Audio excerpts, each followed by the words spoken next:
On 8 February 2022, the banned or proscribed HYNNIEWTREP National Liberation Council or the HNLC, in a statement from General Secretary cum Publicity Secretary of the militant outfit SAINKUPAR NONGTRAW, informed that the HNLC is now ready for peace talks with the state and central governments. The statement clearly mentioned that such talks will happen as per the Indian Constitution and would have no preconditions as such, and will neither include the standstill agreement nor the instrument of accession.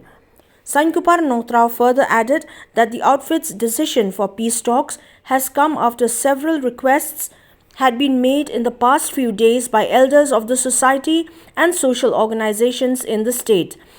Therefore, a request has been made by the outfit to the MDA government to appoint a mediator or interlocutor to speed up the process of the peace talks.